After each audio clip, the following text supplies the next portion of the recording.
Are these normal times in which we are living? Or are we living in what the Bible calls the last days? There's nothing really to debate here. It's just a basic timeline of facts. We have 500 days to avoid the climate chaos.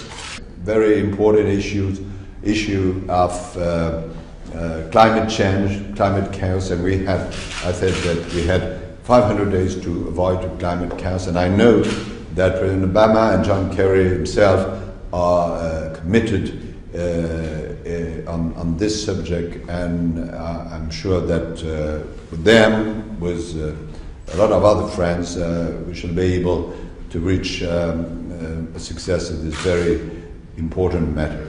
The doomsday clock is a real thing. Threat level midnight, now just 3 strokes away.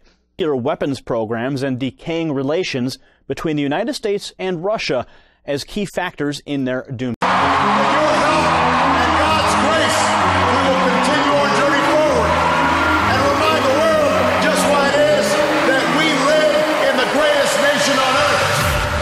Thank you, America. Hydra has been secretly feeding crisis. Humanity is finally ready to sacrifice its freedom to gain its security fleet. Hydra's new world order will arise. I just hope you're all keeping safe out there. You're surrounded by your families. Hold on, Rice. It's coming.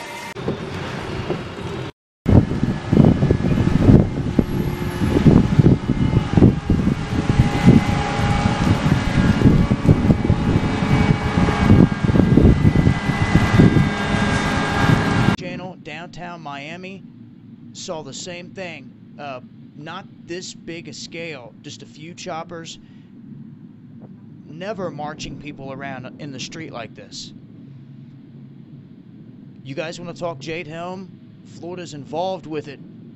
We have drills going down already before Jade Helm has even kicked off. But this in the middle, in the middle. Y'all getting ready for martial law? Martial law, this motherfucker. Right. Okay. Do some training.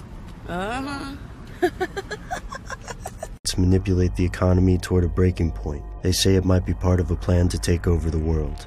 Once the system breaks, the group will supposedly create a one-world government. A 4-star freaking general talking about putting Americans in concentration camps.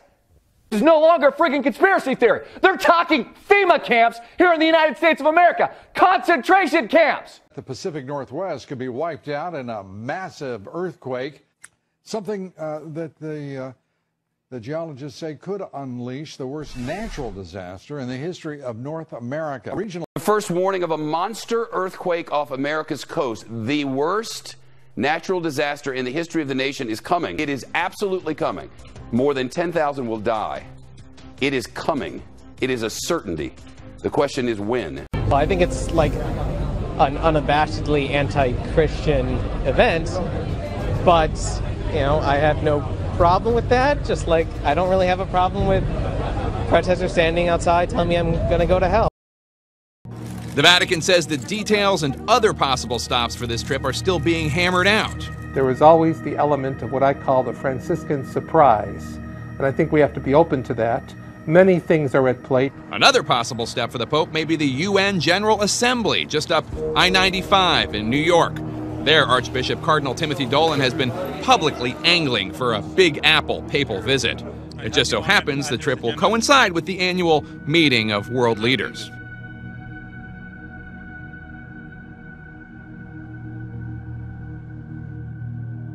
The Pope is coming to America, but specifically visiting Washington. The White House announcing that the President and the First Lady will host Pope Francis on September 23rd during his first ever papal visit to the United States. They're going to pick up their conversation begun during the President's trip to the Vatican a year ago. That's what the White House says. The Pope's American trip includes Philadelphia for the World Meeting of Families and New York City as well. Maybe he'll stop by Happening Now. You never know, John. Wouldn't that be nice? We can give him a pizza. He's scheduled to address the United Nations, so if he can work it in, he's more than welcome. Open invitation.